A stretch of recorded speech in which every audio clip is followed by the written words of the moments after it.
السلام عليكم ورحمة الله. كنتمنى تكونوا بخير وعلى خير وفي أتم الصحة يا رب. وانتم كتشاهدوا الفيديو ديال اليوم جيت نشارك معكم كراتان بالبطاطا والدجاج والبيشاميل. ممكن تستعملوه كوجبة غداء أو عشاء، فهو كيصلح في جميع الوجبات. لذيذ بزاف. الا بغيتو تعرفوا طريقة التحضير ديالو والمكونات فخليكم الى اخر الفيديو. نبداو على بركه الله. فغادي نحتاجو في هذه الوجبه ديالنا الصدر ديال الدجاج اللي غادي نكونوا غسلناه من قبل بالماء والملحه، فضروري ما نقيوه مزيان. كنضيفوا له حبه من البصل كبيره اللي كنقطعوها او نشلضوها رقيقه.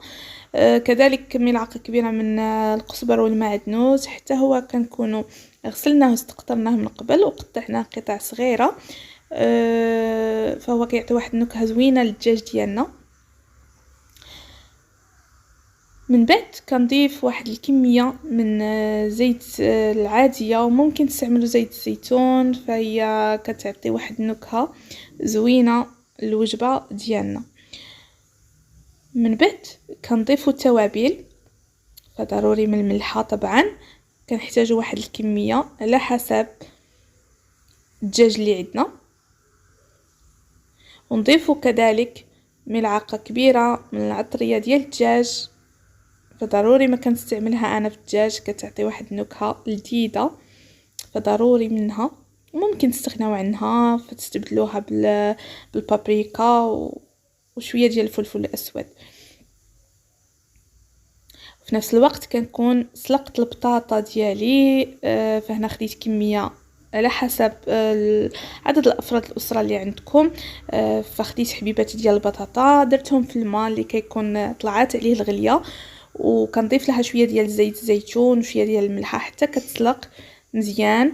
عاد كنحاول نمعصها بالاداه الخاصه بالبطاطا، وممكن تستعملوا غير الفورشات.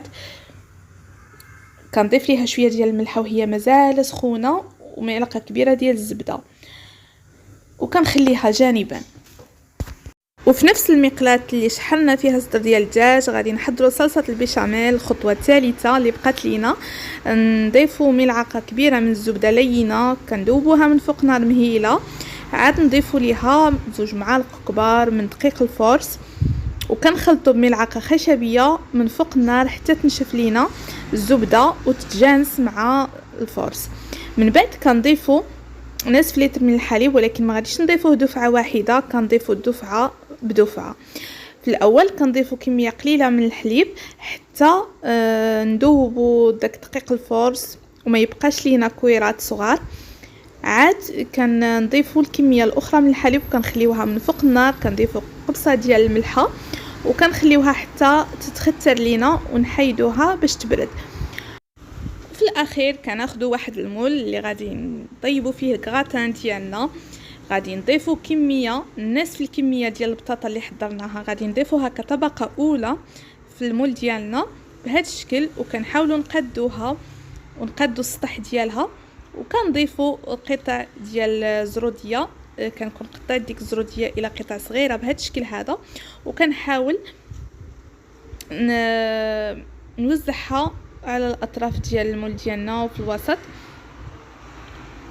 ثم كنضيفوا كطبقه ثالثه الصدر ديال الدجاج اللي كنا شحناه في الاول، خلينا حتى نشف من الصوص ديالو، عاد ضفناه للخليط. كنحاول نوزعه حتى هو بهذا الشكل. وممكن تستبدلوا صدر الدجاج باللحم المفروم. وفي الاخير كنضيفوا طبقه ثالثه ديال نصف الكميه ديال البطاطا اللي خليناها جانبا، نضيفوها ونغطيو بها طبقه ديال الصدر ديال الدجاج.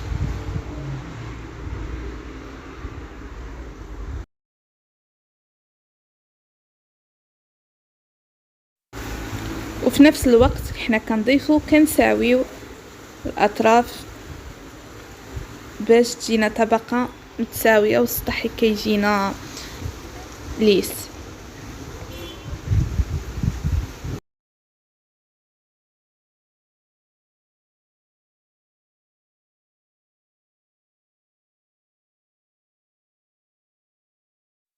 وفي الاخير كنضيفوا لاصوص البيشاميل او صلصه البيشاميل اللي كتكون باقيه سخونه، ما نخليوهاش حتى تبرد بزاف حيت كتقسح معنا، فضروري ما نديروها نزيدوها على الوجبه ديالنا وهي باقا سخونه.